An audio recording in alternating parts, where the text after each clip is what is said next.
GK Telugu talkies ప్రేక్షక హృదయాలందరికీ ఇదే మా స్వాగతం. శ్రీ ఇప్పిలి నరసింహం గారు మీ అందరికీ పరిచయమే. ఆయన ఎంతో శ్రావ్యంగా ఆలపించిన వేమన పద్యాలు తాత్పర్య సహితంగా అందరికీ పంచాము. శ్రీ ఇప్పిలి నరసింహం గారు ఒక రచయిత కూడా. ఆయన అంటూ ఉంటారు, రచయిత కథ చెప్తే వినేవారికి పాత్రల రూపంలో కనబడగలగాలి. అప్పుడే రచయిత ఆ కథకి న్యాయం చేసినవాడు అవుతాడు. ఈ ప్రక్రియలో నేనెంతవరకు సఫలీకృతుడినయ్యానో నాకైతే తెలియదు. ఎందరికో ఎన్నో చేసినా తన తృప్తి కోసం ఒకటి ఉంచుకోవాలంటారు పెద్దలు. అందుకే సంగీత సాహిత్యాలపై మక్కువ పెంచుకున్నాను. కొంత ప్రవేశం ఉందని తృప్తి పొందుతున్నాను. మరో వ్యక్తికి మానసిక బలం కలిగించాలని జ్యోతిష్య శాస్త్రాన్ని కూడా అధ్యయనం చేస్తున్నాను. నిజం చెప్పాలంటే ఈ శాస్త్రం నాకు ఆరో ప్రాణం. దీనిపై కూడా ఓ పుస్తకం రాయాలని నా కోరిక. మరి మీ అందరూ నా కథలు విని ఆదరిస్తారని ఆశిస్తున్నాను అంటూ ఆయన చెప్పుకొచ్చారు. ఈరోజు ఒక ప్రత్యేకమైన రచనతో శ్రీ ఇప్పిలి నరసింహం గారు మన ముందుకు వస్తున్నారు. మానవత్వపు విలువలున్న మన సినీ గీతాలు అంటూ మనకి ఏం చెబుతున్నారో విందామా? జీవానాం నరజన్మ దుర్లభం అంటాయి వేదాలు.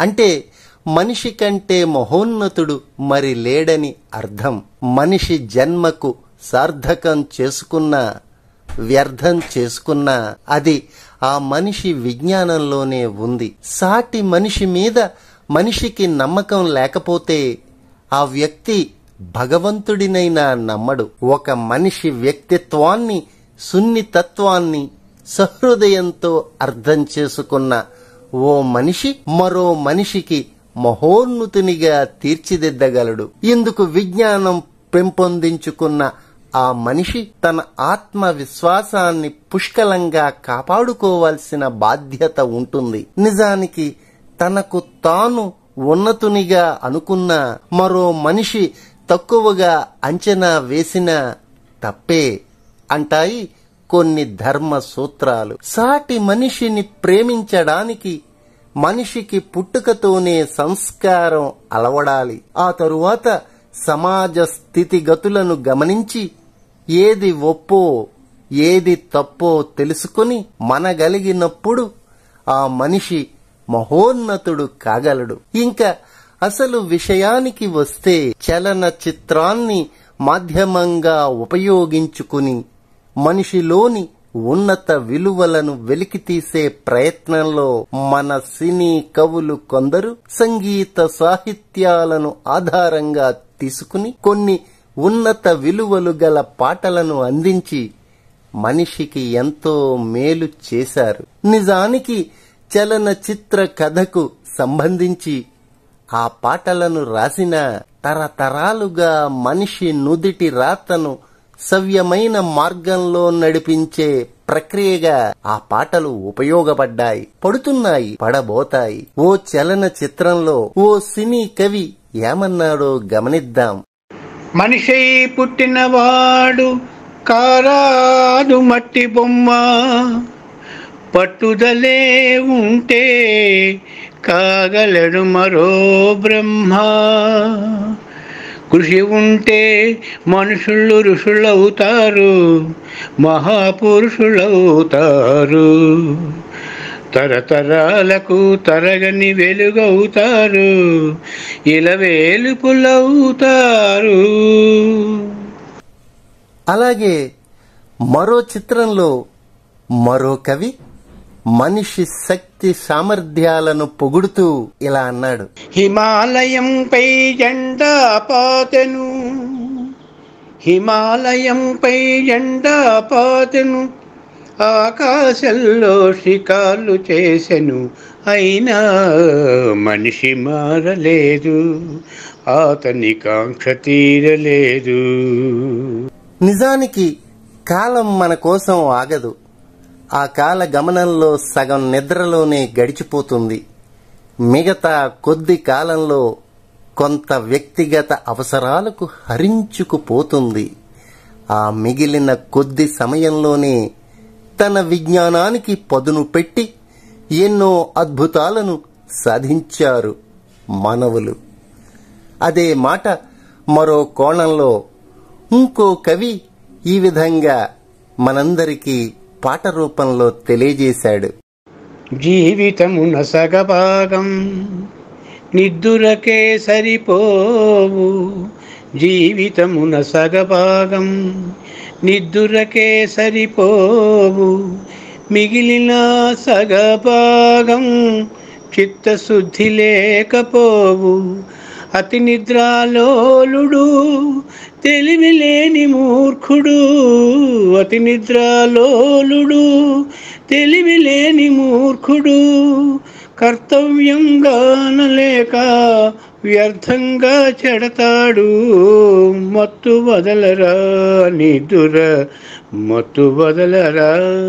చలనచిత్రాన్ని మాధ్యమంగా ఉపయోగించుకుని మనిషిలోని ఉన్నత విలువలను వెలికితీసే ప్రయత్నంలో మన సినీ కవులు కొందరు సంగీత సాహిత్యాలను ఆధారంగా తీసుకుని కొన్ని ఉన్నత విలువలు గల పాటలను అందించి మనిషికి ఎంతో మేలు చేశారు అంటూ శ్రీ ఇప్పిలి నరసింహం గారు మనకి వారి యొక్క అద్భుతమైన భావాలతో ఆనాటి మేటి సినీ గీతాలని, వాటిలో ఉన్న మానవత్వపు విలువలని మనందరికీ తెలియజేస్తూ సాగుతున్న ధారావాహికలో ఈరోజు 2వ భాగం.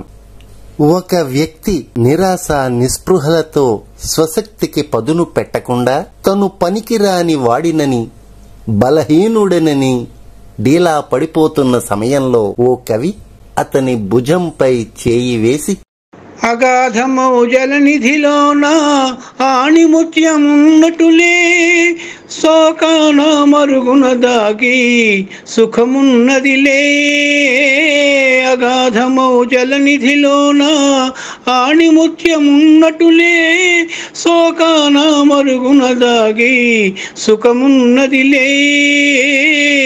ఏది తనంత తాను నీదరిగిరాదు, శోధించి సాధించాలి అది ఏ ధీర గుణం అంటూ నిద్రాణమైన అతని శక్తికి బలమైన ఊపిరి పోసి నిలబెట్టాడు. అనివార్యమైన పరిస్థితుల మధ్య చదువు సంధ్యలు లేక సమాజంలో ఎందుకు పనికిరాని వాణ్ణి అయిపోతానేమోనన్న దిగులుతో ఉన్న మరో వ్యక్తికి ఇంకో సినీ కవి, చదువురాని వాడివన్నీ దిగులు చెందకు, చదువురాని వాడివన్నీ దిగులు చెందకు, మనిషి మదిలోన మమత లేని చదువులెందుకు. చదువురాని వాడివన్నీ దిగులు చెందకు. ఏమి చదివి పక్షులు పైకెగరగలిగెను, ఏ చదువు వల్ల చేప పిల్ల ఈదగలిగెను. అడవిలోని నెమలికెవరు ఆట నేర్పెను, అడవిలోన నెమలికెవరు ఆట నేర్పెను, కొమ్మ పైన కోకిలమ్మకెవరు పాట నేర్పెను. చదువు రాని వాడివన్నీ దిగులు చెందకు అంటూ ఆ మూగ జీవులకున్న ఆత్మస్థైర్యాన్ని నూరిపోస్తూ అది నీలో లేకపోయిందా అని ఎద్దేవా చేసి అసాధారణమైన మనిషిని ఆ ఉదాహరణతో నిజమైన మనిషిని చేసే ప్రయత్నం చేశాడు. ప్రతి మనిషి అడుగడుగున నిరాశ నిస్పృహలతో గడపడం తప్పు. తను చేసే పనిలో ఏకాగ్రత చూపగలిగితే ఆ పనిని తను విజయవంతంగా పూర్తి చేయగలుగుతాడు. అదే ఆధారంగా చేసుకుని ఓ కవి, సాధించిన దానికి సంతృప్తిని పొంది, సాధించిన దానికి సంతృప్తిని పొంది, అదే విజయం అనుకుంటే పొరపాటోజీ అంటూ మరింత కృషితో ఉన్నతుడువు కమ్మని ఉద్బోధించాడు. మనిషి మహోన్నతుడు, మహాశక్తివంతుడు, కాని మానసిక బలం కోల్పోతే బలహీనుడైపోతాడు. ఆ మానసిక బలాన్ని పెంపొందింప చేసుకోవడానికి ఒక మనిషి శక్తి సామర్థ్యాలు ఎంత గొప్పవో ఓ కవి ఈ పాటలో మనందరికీ తెలియజేశాడు.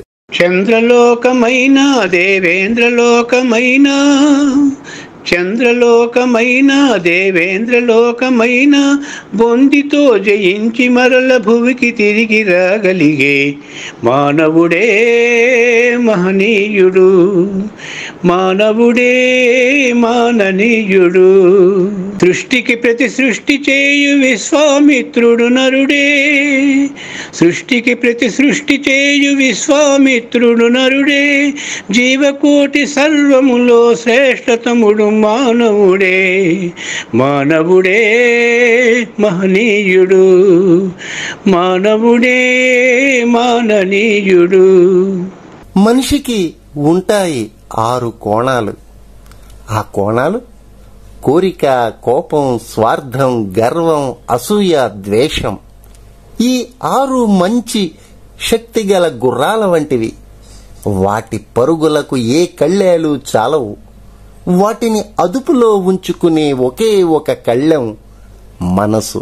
ఆ మనసు దేని మీద కేంద్రీకృతం చేస్తే అదే బలపడుతుంది. మిగతా 5 అణిగిమణిగి ఉంటాయి.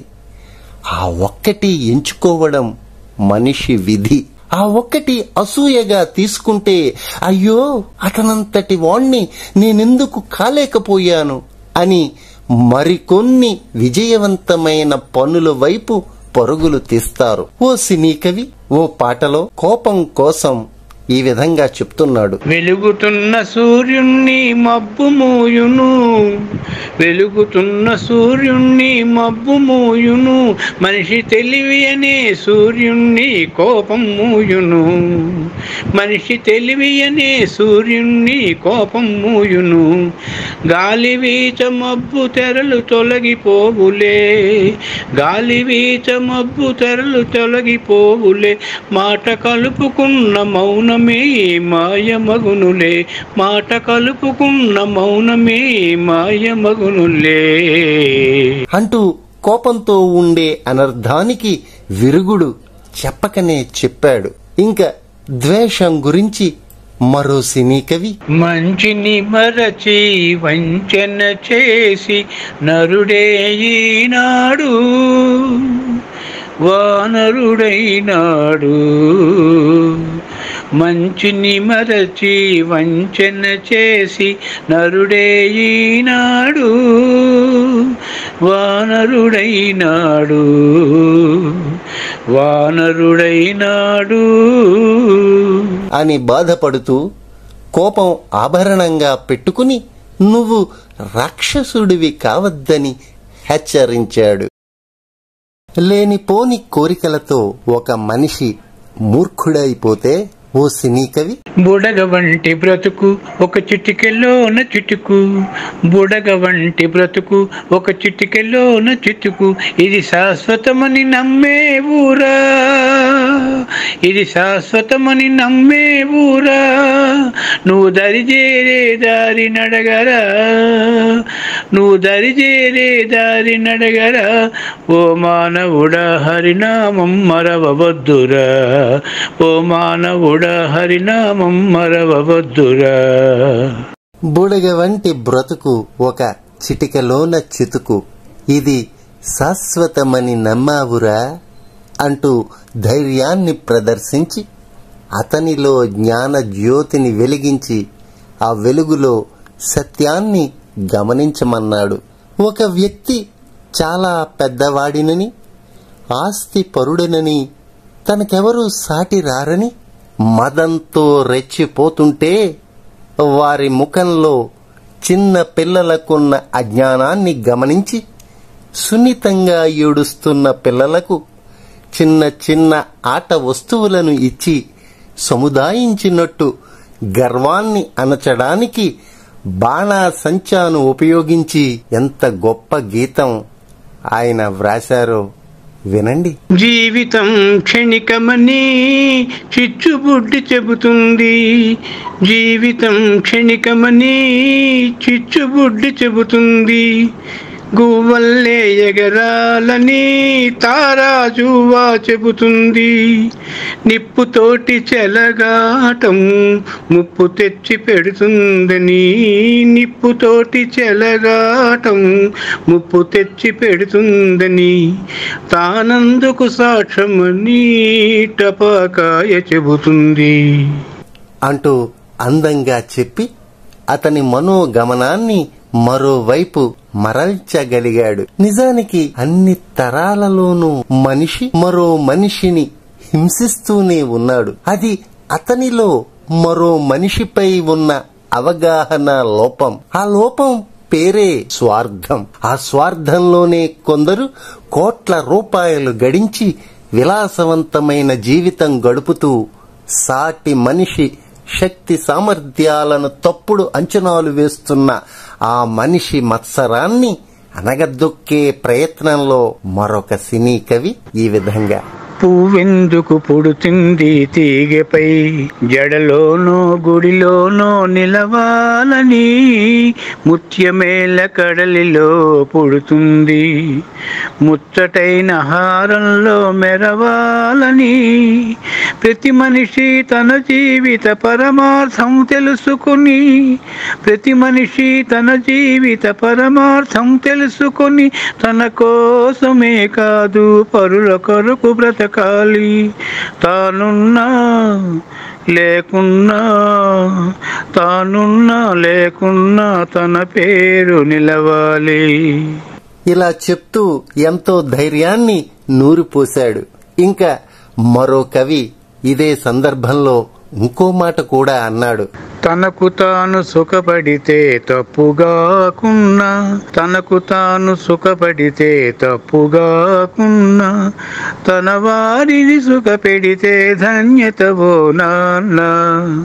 మనిషి ఎంత గొప్పవాడైనా అణిగిమణిగి ఉంటేనే అతని గొప్పతనం బంగారానికి తావి అద్దినట్టు నిలబడుతుంది.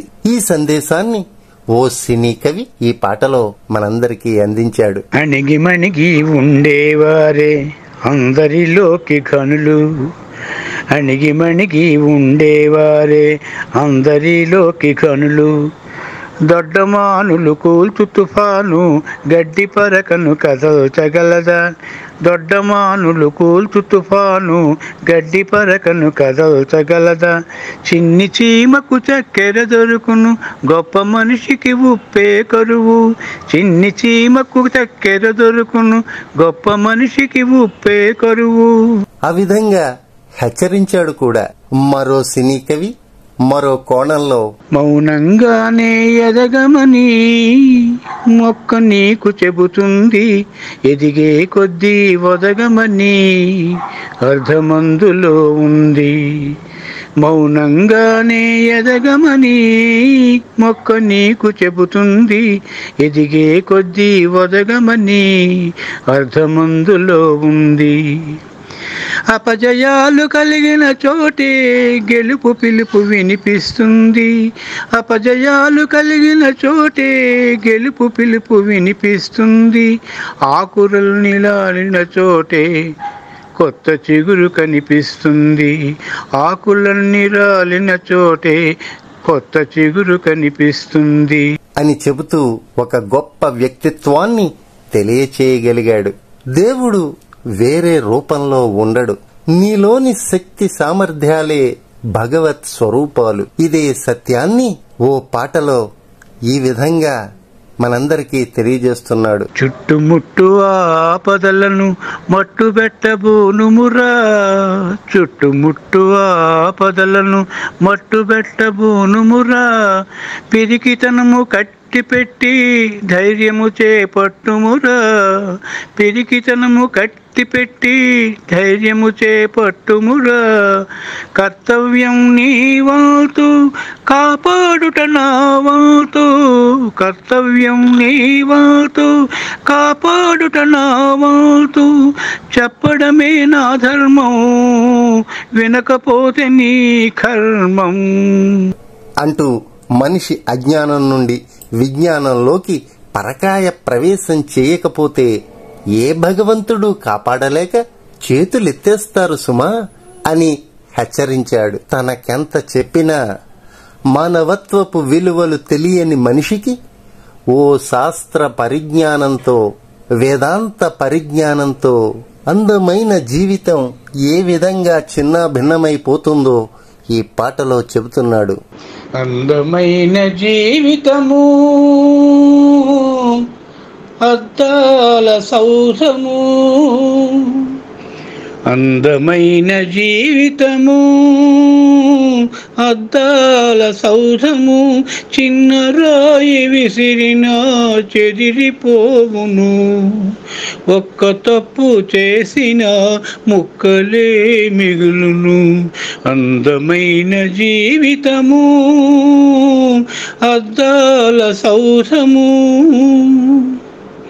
నిప్పు వంటి వాడవు తప్పు చేసినావు, ఎంత తప్పు చేసినావు, క్షణికమైన ఆవేశం మనసునే చంపింది, నిన్ను పశువుగా మార్చింది. ఆ విధంగా గాఢంగా అందులో ఉన్న అంతరార్థాన్ని చెప్పగలిగాడు. ఏదో ఒక బలహీనమైన క్షణంలో మనిషి తన ఉనికిని కోల్పోయి తామస గుణంతో సంఘ వ్యతిరేక చర్యలకు పాల్పడడం తప్పనే సందేశంతో ఓ సినీ కవి, మాటలు రాని మృగాలు సైతం మంచిగా కలిసి జీవించేను, మాటలు నేర్చిన మానవ జాతి మారణ హోమం సృష్టించేను.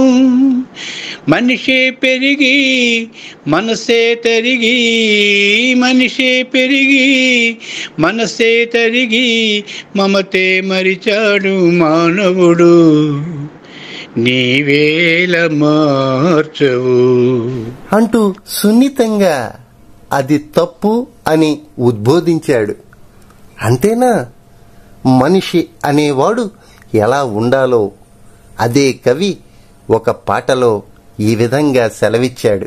చల్లగా సాగే సెలయేటి ఓలే మనసే నిర్మలమై వికసించాలి, గుంపుగా ఎగిరే గువ్వల ఓలే అందరూ కలిసి జీవించాలి, స్వార్థం మానుకొని సమతే పెంచుకొని, స్వార్థం మానుకొని సమతే పెంచుకొని, మంచిగా మానవుడే మాధవుడే మహిళన నిలవాలి. స్వార్థం మానుకుని సమతే పెంచుకుని మంచిగా మానవుడే మాధవుడై మదిలోన నిలవాలి అంటూ ఆ మనిషి అంతరాలలో ఉన్న శాంత స్వభావాన్ని బయటకు లాగగలిగాడు. తన కోపమే తన శత్రువు, ఇది అందరికీ తెలుసున్నదే. ఈ విషయాన్ని ఓ మహాకవి ఇలా కూడా ఓ పాటలో అన్నారు. మహాత్ములందరూ సహాయపడిన మంచి జరగలేదు, జాతి వైద్యులే కోత కోసిన నీతి బ్రతకలేదు, మహాత్ములందరూ సహాయపడిన మంచి జరగలేదు, జాతి వైద్యులే కోత కోసిన నీతి బ్రతకలేదు, ఈ లోకం మారేది కాదు, ఈ శోకం తీరేది కాదు, గుస్సా రంగయ్య కొంచెం తగ్గయ్య, కోపం మనిషికి ఎద్దయ్య, గుస్సా రంగయ్య కొంచెం తగ్గయ్య, కోపం మనిషికి ఎద్దయ్య. అలా అంటూ సున్నితంగా విశ్లేషించగలిగాడు. బలహీనతలతో కొట్టుమిట్టాడే మనిషికి ఆలోచించే శక్తి నశిస్తుంది. సరిగ్గా ఆ పరిస్థితులలోనే దైవనింద, సమాజనింద చేస్తూ మరింత డీలా పడిపోతాడు. అలాంటి వ్యక్తి ఎలా ఉంటాడో కొందరు కవులు ఈ పాటలో మనకి చెప్తున్నారు. పిడికెడు హృదయం ఇచ్చాడు, కడివెడు ప్రేమను నింపాడు. పిడికెడు హృదయం ఇచ్చాడు, కడివెడు ప్రేమను నింపాడు. అడుగున ద్వేషం దాచాడు, అడకత్తెరలో నొక్కాడు. దేవుడికేం హాయిగా ఉన్నాడు, ఈ మానవుడే బాధలు పడుతున్నాడు. మానవుడే బాధలు పడుతున్నాడు. అలా అంటూ వాపోవడం చూసి, మంచిని సమాధి చేస్తావా? ఇది మనుషులు చేసే పనియేనా? మీలో పాపం చేయని వారు ఎవరో చెప్పండి అని ప్రశ్నించాడు. మంచిని సమాధి చేస్తారా? ఇది మనుషులు చేసే పనియేనా? మనలో పాపం చేయనివాడు ఎవడో చెప్పండి. ఏ దోషం లేనివాడు ఎవరో చూపండి. మంచిని సమాధి చేస్తారా? ఇది మనుషులు చేసే పనియేనా అని ఊరడింపు వాక్యాలు చెప్పి, కడలి నడుమ పడవ మునిగితే కడదాకా ఈదాలి. కడలి నడుమ పడవ మునిగితే కడదాకా ఈదాలి. నీళ్లు లేని ఎడారిలో, నీళ్లు లేని ఎడారిలో కన్నీళ్ళైన తాగి బతకాలి. ఏ తోడు లేని నాడు నీ నీడే నీకు తోడు. ఏ తోడు లేని నాడు నీ నీడే నీకు తోడు. జగమంతా దగా చేసిన చిగురంతా ఆశను చూడు. చిగురంత ఆశ జగమంత వెలుగు. గోరంత దీపం కొండంత వెలుగు. చిగురంత ఆశ జగమంత వెలుగు అంటూ అతనిలో ఆశలు కల్పించి మరో కొత్త కోణంలో ఆ మనిషిని నిలబెట్టగలిగాడు. ఇంకా మనిషి మనస్తత్వాన్ని ఎంతలా సుస్థిరపరుచుకోవాలో, ఎంత శాంతిగా జీవనం కొనసాగించాలో, ఏ ఆటుపోట్లు వచ్చినా ఓర్పుతో అధిగమించాలో చాలా పాటలలో మన సినీ మహాకవులు విశదీకరించారు.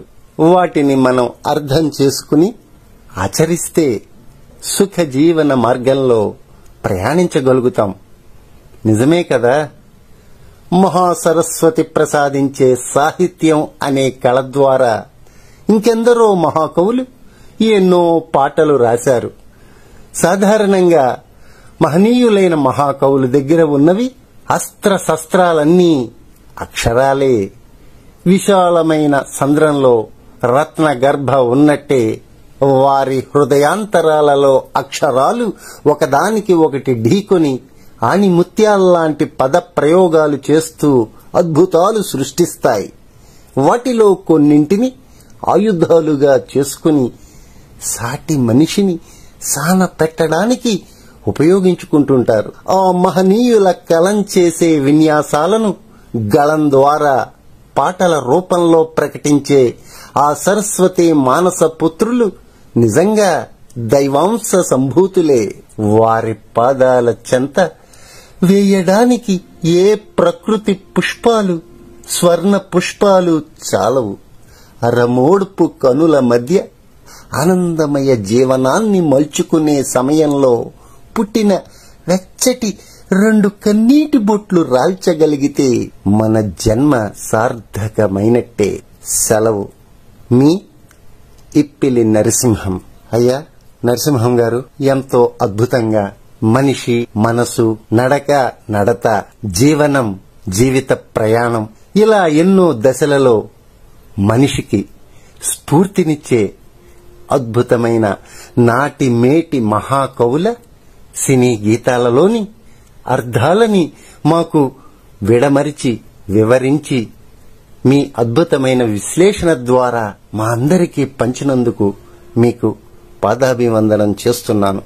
ఈ అపురూపమైన దృశ్య కావ్యాన్ని చిత్రించే అవకాశాన్ని నాకు ఇచ్చినందుకు మీకు మరొక్కసారి కృతజ్ఞతలు తెలుపుకుంటూ మా ప్రేక్షక హృదయాలందరికీ 4 కాలాల పాటు వారి హృదయంలో మెదులుతూ వారి కష్టనష్టాలలో స్ఫూర్తినిస్తూ ఎందరికో ధైర్యాన్ని ఇచ్చి వారి జీవితం బృందావనంలా చేసుకుందుకు సహాయపడతాయని నేను ఆశిస్తూ మీ జీకే. కడలి నడుమ పడవ మునిగితే కడదాకా ఈదాలి, కడలి నడుమ పడవ మునిగితే కడదాకా ఈదాలి, నీళ్లు లేని ఎడారిలో,